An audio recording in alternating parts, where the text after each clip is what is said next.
大家好，我係叻仔。繼上一集我哋整咗自製嘅蒜蓉醬之後呢，今集我哋就炒翻一個考起唔少新手嘅蒜蓉炒通菜啦。咁一嚟呢，可以試下個蒜蓉醬啦，咁二嚟呢，又可以知道點樣炒通菜先至唔會發黑。唔好以為好簡單啊，因為真係考起唔少嘅新手，甚至乎連老師傅呢都會炒到黑掹掹㗎。今集就等叻仔嚟示範下啦。咁我哋一齊買咗通菜先啦。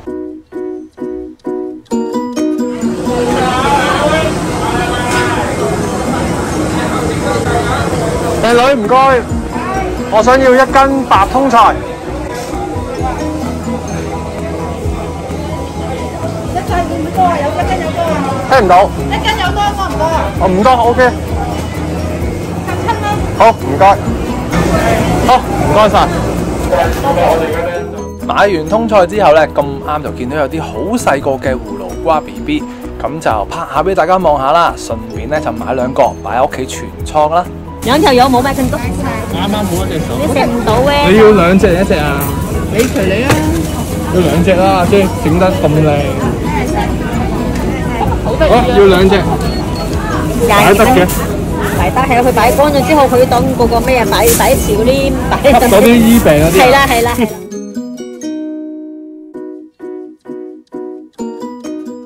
咁呢一鋪咧就係啱啱買翻嚟嘅本地通心菜啦。咁其實佢咧本地嘅通心菜咧，多數咧都係會特別大碌嘅。咁點解會特登去買一啲本地會大碌好咧？唔係老啲咧？其實真係唔係嘅喎。咁因為咧越係粗身嘅通菜咧，先至會更加好食。因為咧佢係越係粗啦，同埋佢呢個梗咧都會特別厚肉嘅，所以食起嚟咧會特別脆身，咁咧咪叫做好嘅通心菜咯。嗱，大到咧真係入唔到鏡嘅。咁你其實咧喺香港嘅市面咧有4-5種嘅通心菜喺出邊啦，有啲係白色啲，咁呢啲咧就叫做唔白又唔綠，有啲又綠啲咁咯。咁我喺呢一度咧就唔去研究咁多啦。咁早知我今次用嘅就係本地嘅通心菜啦。揀呢啲菜嘅時候，一嚟會去揀翻佢一啲嘅粗身啲啦。咁第二樣嘢我哋就會睇翻佢啲葉頭啦，夠唔夠嫩綠啦，有冇啲嘅謝皮啦。即係個頭呢啲有時咧就會有啲生鏽嘅現象啦咁啊。咁我哋嗱即刻咧。我哋就要做咗呢樣嘢先，咁啊拍翻齊佢啦。我哋要浸菜啊嘛，咁我哋見到佢咧嗱，因為佢過咗刀斬落去嘅時候咧，咁一氧化就會有啲嘅位係通心咗，即係氧化咗啦。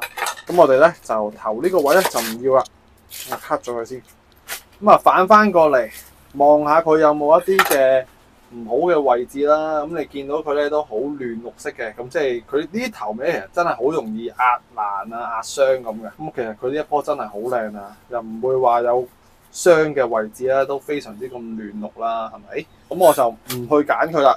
咁如果大家見到有啲葉啊爛咗嘅，咁我哋咪揀翻佢出嚟咯。如果唔需要揀嘅，咁我哋就成棵浸咗佢先啦。都一如既往啦，落翻啲2-3茶羹嘅鹽落去。咁啊，大概浸佢半個鐘頭先啦，殺一殺啲農藥啦。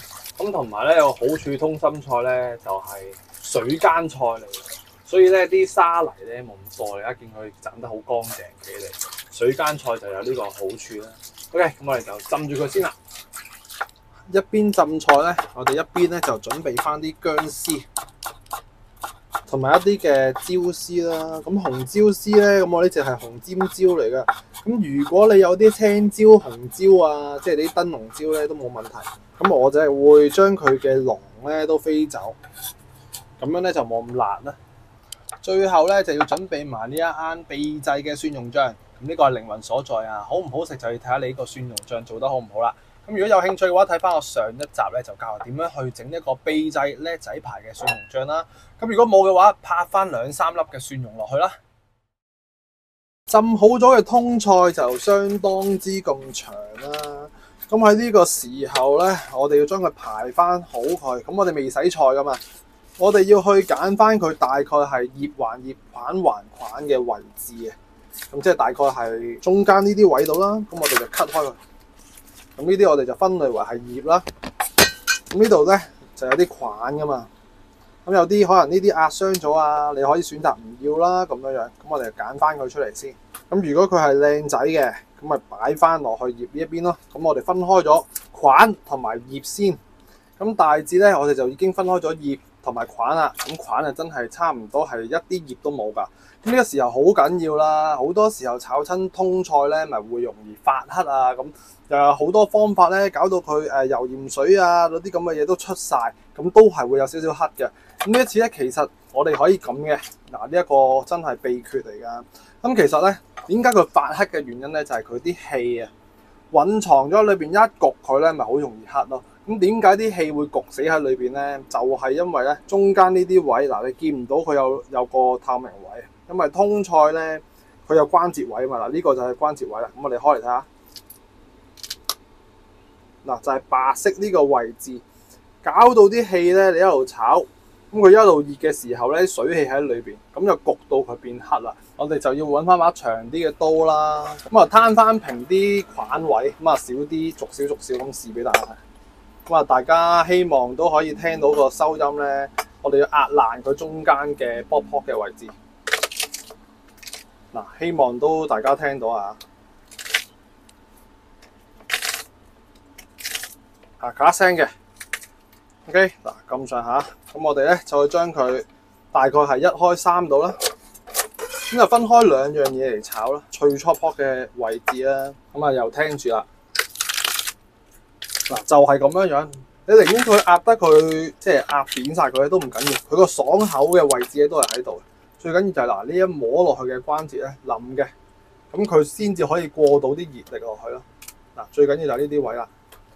咁我哋就全部都要將佢嘅中間呢啲咁嘅關節位咧都壓通晒佢先。之後咧就大概係做翻一個1開2、1開3嘅距離啦，咁就 OK 噶啦。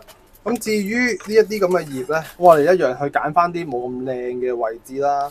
如果你想佢整齊啲靚仔啲嘅，即係可能呢啲你覺得唔係咁好嘅，咁就 cut 走個頭啦。OK 嗱，咁之後咧呢啲菜啊，呢啲咁嘅菌咧，我哋再去洗翻佢1、2次嘅。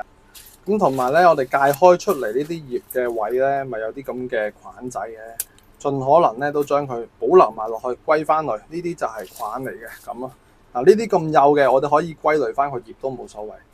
好啦，洗乾淨晒啲菜就嚟埋爐噶啦喎。咁我哋咧就先落翻啲油落去，開咗隻鑊先啦。跟手咧就爆咗啲薑絲先嘅，聞到啲薑絲有香味啦，咁我哋落埋啲椒絲落去咯。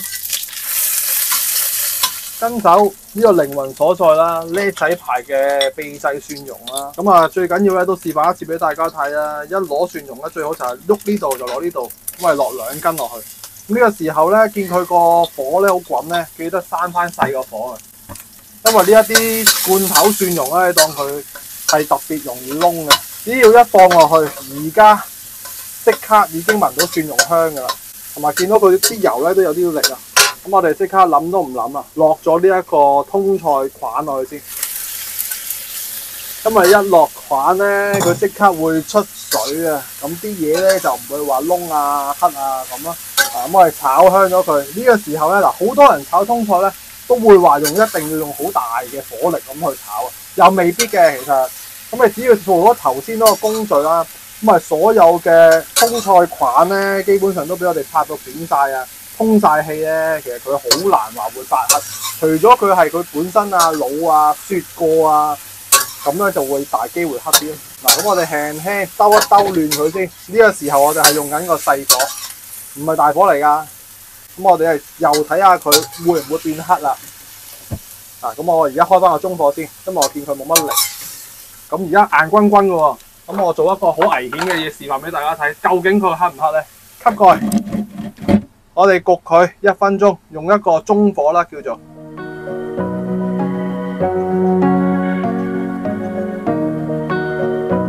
好啦，約莫1分鐘過咗，我哋開嚟望下咩環境咯喎。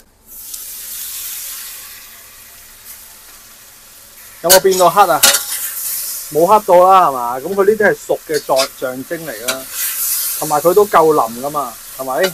所以咧，我哋有時未必一定下下扯到個火咁大嘅。嗱，咁見佢都七七八八噶啦，都8成熟嘅狀態，我哋就落埋呢啲葉落去啦。因為葉咧都會有一啲嘅細細地嘅菌喺度啊嘛。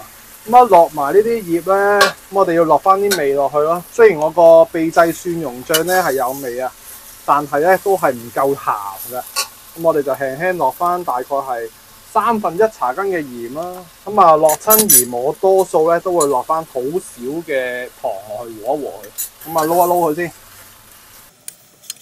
咁呢個時候我哋可以開翻個大火噶啦，因為葉咧就比較快熟，同埋咧啲菌都開始出翻啲水出嚟。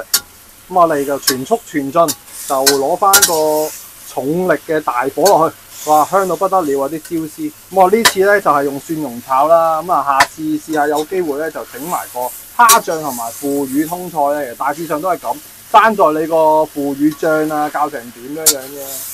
係啊，爭在你係偏鹹啲啊、甜啲啊，定係混醬啦、南乳同腐乳啊啲好多種變化啊。咁始終都係個味啫。嗱好快啊，所以我哋個款咧，款還款炒葉還葉炒啲葉咧，已經去到8、9成熟，我哋熄火起得㗎啦。你見到佢咧，佢都唔會話太多水出嘅。如果你多水嘅話，咪落翻少少生粉落去，係埋一埋佢。係啊，兜勻咗 OK 熄火㗎啦。啲葉係咪好翠綠色啊？咁我就準備咗個好靚嘅椒絲碟落去，香到爆啊！啲蒜味仲未完㗎，我呢陣面頭咧仲要補翻些少啊！嗱，係咪好靚啊？特別係個碟都好有藝術嘅氣息啊！算唔算變黑先？一啲都唔黑㗎，只要你拍扁咗。咁呢一個就係今日嘅呢個竅門所在啦。咁到最後仲爭少少咧，就係落翻少少嘅秘製蒜蓉落去啦。咁就好好味㗎啦！有冇發黑先？咁呢度有少少深色咗啦，可以做得更加好嘅。咁如果中意今集嘅炒通菜嘅話咧，就記得俾個 like 叻仔啦。係啊，翻個 like 都要啊！呢一啲唔係喺公司學嘅喎，呢啲其實係我屋企咧啲長老教由細教到大。點解啲通菜發黑啊？就係因為佢唔通氣啊。咁當然啦，你越擺咧越熟，都會有好似呢啲咁樣嘅。嗱，我哋啲唔呃人嘅。係咪先？你擺得越耐，個餘溫勁咧，佢自然會黑，係嘛？好啦，咁今日我就嚟到呢度啦，咁我就要影埋張相，咁啊試埋俾大家睇啊！記得咧嗱，蒜蓉真係好緊要啦，冇蒜蓉記得俾翻啲鹽啊，俾多啲味。呢個蒜蓉真係你整咗出嚟覺得好食嘅話咧，我都戥你開心啊！咁就睇翻我上一集啦。影完張相咧，即刻都變到黑黑地，深色咗好多呢啲菜。不過唔緊要嘅，爭在好睇定係好食嗰下啫。好強烈嘅蒜蓉喎，真係好好味，特別係啲蒜蓉。拜拜。